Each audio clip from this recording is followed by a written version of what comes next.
Hello friends, आज की इस वीडियो में हम करने वाले हैं क्लास 12th की समष्टि अर्थशास्त्र का चैप्टर नंबर 1, जिसका नाम है आय का चक्रीय प्रवाह। इसका पार्ट 1 पहले ही आ चुका है, जिसमें हमने देखा था कि जो भी मनी फ्लो होते हैं और रियल फ्लो होता है वो क्या होता है। अब इस वाली वीडियो में हम देखने वाले थे कि टू सेक्टर ऑफ इकोनॉमी में कैसे मनी फ्लो होगा। तो चलिए वीडियो को स्टार्ट करते हैं। इससे पहले अगर चैनल पे आप नए हैं तो प्लीज चैनल को सब्सक्राइब करिए, और अगर वीडियो आपके लिए हेल्पफुल रहे तो प्लीज वीडियो को लाइक भी जरूर करें। अगर आपने इससे पहले वाला पार्ट नहीं देखा तो आप जा करके उसे भी देख सकते हैं, आपको और अच्छे से ये वाला पार्ट समझ आएगा कि द्विक्षेत्रीय अर्थव्यवस्था में कैसे मनी का फ्लो होता है। चलिए वीडियो स्टार्ट करते हैं। सबसे पहले देखिए यह द्विक्षेत्रीय अर्थव्यवस्था। द्विक्षेत्रीय अर्थव्यवस्था में हमने जाना था कि कौन से सेक्टर्स होते हैं। दो सेक्टर होंगे, एक होगा हमारा हाउस होल्ड यानी कि परिवार क्षेत्र, और दूसरा क्या होगा, हमारी फर्म्स होंगी, जिसको हम बोलते हैं, फर्म ही बोलते हैं हिंदी में भी, ठीक है, उत्पादन क्षेत्र जो होता है हमारा। देखिए अब द्विक्षेत्रीय अर्थव्यवस्था में देखा हमने, दो ही क्षेत्र होंगे, एक परिवार क्षेत्र और दूसरा कौन होगा, हमारी फर्म्स होंगी।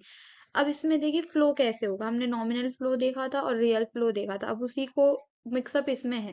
देखिए हाउस होल्ड जो होगा यानी हमारा जो परिवार क्षेत्र होगा, वो फर्म को अगर हम इसमें देखें तो वो फर्म को क्या देगा, फैक्टर सर्विसेज देगा। फैक्टर सर्विसेज हमने पिछले पार्ट में जाना था कि फैक्टर सर्विसेज क्या होती हैं। जैसे कि मान लीजिए वो जो भी हमारा हाउस होल्ड यानी कि जो भी हमारा परिवार क्षेत्र है वो क्या देगा, श्रम देगा। मान लीजिए वो मजदूरी कर रहा है, श्रम दे रहा है, तो बदले में ये जो फर्म है यानी कि ये जो हमारी फर्म्स है, ये बदले में उसको क्या देंगी, उसको फैक्टर पेमेंट देंगे। फैक्टर पेमेंट हमने जाना था कि साधन आय, साधन भुगतान क्या होती है, ठीक है। जैसे कि उसने उसको श्रम दिया हाउस होल्ड ने, तो बदले में फर्म उसे क्या दे देगी, मजदूरी दे देगी, ठीक है। अब वो जो मजदूरी मिली हाउस होल्ड को, तो हाउस होल्ड क्या करेंगे, उसका कंजप्शन एक्सपेंडिचर करेंगे। कंजप्शन एक्सपेंडिचर मतलब क्या, उपभोग व्यय करना चालू करेंगे, यानी कि उस पैसे को खर्चना चालू करेंगे अपनी जरूरत के सामान पर। तो वो जो पैसा खर्चेंगे तो वो सामान कहाँ से खरीदेंगे, वो सामान खरीदेंगे इन फर्म्स से। तो वापस से वो पैसा किसके पास चला गया, आ गया इस फर्म के पास। अब फर्म क्या करेगी, फर्म वापस से क्या करेगी, गुड्स एंड सर्विसेज के प्रोडक्शन में क्या करेगी, उस पैसे को लगाएगी।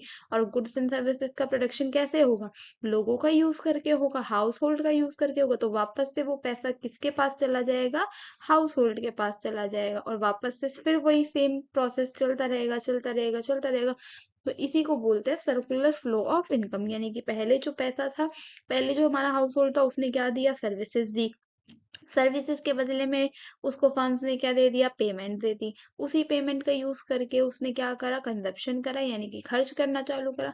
खर्च करा तो वो पेमेंट वापस से फर्म के पास आ गई, फर्म वापस से उसको क्या करेगी, गुड्स एंड सर्विसेज के प्रोडक्शन में लगा देगी। तो यही फ्लो क्या करता है, चलता रहता है, चलता रहता है। इसी को बोला जाता है सर्कुलर फ्लो ऑफ इनकम।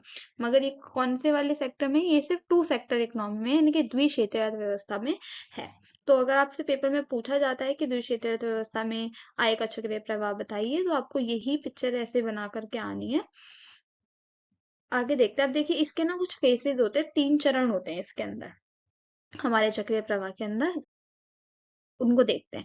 आय के चक्रीय प्रवाह के चरण 3 होता है। पहला चरण जो होता है उसको जाना जाता है उत्पादन चरण के नाम से। देखिए क्या होता है इसमें, कि फर्म साधन सेवाओं की सहायता से वस्तु और सेवाओं का उत्पादन करेगी। यानी कि फर्म क्या करेगी, साधन सेवा, साधन सेवा जैसे कि श्रम हमने जाना था वो, ठीक है। साधन सेवाओं की मदद से क्या करेगी, वस्तुएं और जो सेवाएं हैं उनको क्या करेगी, प्रोड्यूस करेगी, उनको उत्पादन करेगी। इसलिए इसको क्या कहा जाता है, फर्स्ट को उत्पादन चरण। दूसरा चरण हमारा क्या है, वितरण चरण। वितरण चरण का मतलब क्या है, कि जो भी साधन आय बनी उसका फर्म क्या करेगी, परिवार क्षेत्र को प्रभाव, प्रभाव का मतलब क्या है, कि फर्म क्या करेगी, साधन आय, साधन सेवा दी, साधन सेवा के बदले में क्या मिलेगी, उसको मजदूरी यानी कि साधन आय। अब उस साधन आय को क्या करेंगे, फर्म जो है वो परिवार क्षेत्र को साधन आय उनकी देंगे। तो इसलिए इसको वितरण चरण, वितरण मतलब बांटना, ठीक है। तो थर्ड क्या है, उपभोग व्यय। फिर क्या होना चालू होगा, थर्ड पेज जो आता है हमारा वो आता है उपभोग व्यय चरण। इसमें क्या होगा, कि उत्पादन के साधनों द्वारा प्राप्त आय को वस्तु और सेवाओं पर व्यय कर दिया जाएगा। यानी कि अब जो हमें आय मिली, परिवार क्षेत्र क्या करेगा, उसको जो आय मिलेगी वो वापस से क्या करेगा, वस्तु और सेवाओं पर उनको व्यय यानी कि खर्च करना चालू कर देगा। तो यही 3 फेसेस है हमारे आय के चक्रीय प्रवाह को, जो आपको याद रखना है कि फर्स्ट में क्या होगा, सेकंड में क्या होगा और थर्ड में क्या होगा। आप इसका स्क्रीनशॉट भी ले सकते हैं याद रखने के लिए। तो आगे देखते हैं।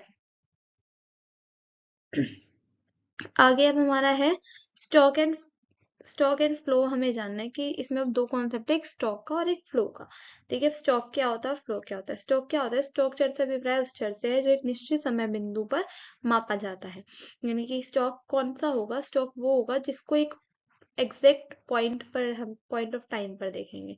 ठीक है, इसका समय काल नहीं होगा, यानी कि इसका टाइम पीरियड नहीं होगा, इसका सिर्फ एक एग्जैक्ट पॉइंट होगा, उस पॉइंट पर हमारे पास जो कुछ भी है वो हमारा स्टॉक कहलाएगा। जैसे कि इसका एग्जांपल देखिए, 31 जुलाई को गोदाम में जो माल होगा वो क्या होगा, स्टॉक होगा। यानी कि देखिए इसमें एग्जैक्ट टाइम दे दिया हमको, इसका कोई टाइम पीरियड नहीं है, एग्जैक्ट टाइम है। बैंक जमा जो होगा वो भी हमारा स्टॉक होगा, जनसंख्या होगी वो भी हमारी क्या होगी, स्टॉक होगी। पेपर में आपसे पूछा जाता है, आपको ऐसे एग्जांपल्स दे दिए जाएंगे कि कौन सा स्टॉक है और कौन सा फ्लो है, आपको डिफरेंस बताना होगा। तो आपको थोड़े से एग्जांपल्स इसके याद रखने होंगे कि कौन सा स्टॉक में आएगा और कौन सा फ्लो में आएगा। वैसे आप देखने पे भी बता सकते हैं कि जिसमें आपको टाइम पीरियड दिखेगा वो आपका फ्लो हो जाएगा, और जिसमें टाइम पीरियड नहीं है वो आपका स्टॉक हो जाएगा। एक देखिए प्रवाह, प्रवाह क्या है, इससे अभिप्राय उस चर से है जिसमें क्या होती है, समय अवधि होती है, यानी कि इसका टाइम पीरियड होता है। इसका समय काल क्या होगा, समय काल होगा। इसे एक स्थैतिक अवधारणा भी कहा जाता है। ठीक है, अब देखिए इसके उदाहरण क्या है, राष्ट्रीय आय यानी नेशनल इनकम, मुद्रा में व्यय या लेन देन यानी कि मुद्रा को लेना या फिर उसको खर्च करना। मूल्यह्रास हमारा जो डेप्रिसिएशन है वो भी प्रवाह है। और आयात और निर्यात यानी कि इम्पोर्ट एक्सपोर्ट भी हमारा किसके अंदर आता है, प्रवाह के अंदर ही आता है। आगे देखिए, अब पेपर में ना एक कॉमन सा क्वेश्चन पूछा जाता है, स्टॉक और प्रवाह में क्या करें, डिफरेंशिएट करें, अंतर बताइए इसका। तो इधर कुछ डिफरेंस लिखे हैं मैंने। देखिए स्टॉक का ये है और इधर है प्रवाह का। स्टॉक में देखिए क्या है कि सबसे पहले तो हमें बता देंगे कि इसको क्या कहा जाता है, एक एग्जैक्ट पॉइंट ऑफ टाइम पर देखा जाता है। ठीक है, एग्जैक्ट टाइम पर देखा जाएगा, और इसको क्या करा जाएगा, इसकी एक समय अवधि होगी। ठीक है, इसमें क्या होगा, पीरियड ऑफ टाइम होगा, और इसमें जबकि क्या होगा, एक एग्जैक्ट टाइम होगा। इसमें क्या होगा, समय आयाम नहीं जुड़ा होगा, यानी कि इसमें कोई टाइम पीरियड नहीं है, और इसमें समय आयाम क्या होगा, जुड़ा हुआ होगा प्रवाह में। इसकी प्रकृति जो होती है वो स्थिर होती है, यानी कि कांस्टेंट होती है, और ये क्या कैसी होती है, इसकी प्रकृति गतिशील होती है। और फिर एंड में हम इसके कुछ एग्जाम्पल दे देंगे, जैसे कि इसकी बैंक जमा, पूंजी धन, इसका आय और मूल्यह्रास। तो आज की वीडियो के लिए बस इतना ही, और इसी के साथ हमारा जो फर्स्ट चैप्टर है वो खत्म हो जाता है। अगर वीडियो आपके लिए हेल्पफुल है तो प्लीज वीडियो को लाइक करें और चैनल को सब्सक्राइब भी जरूर करें।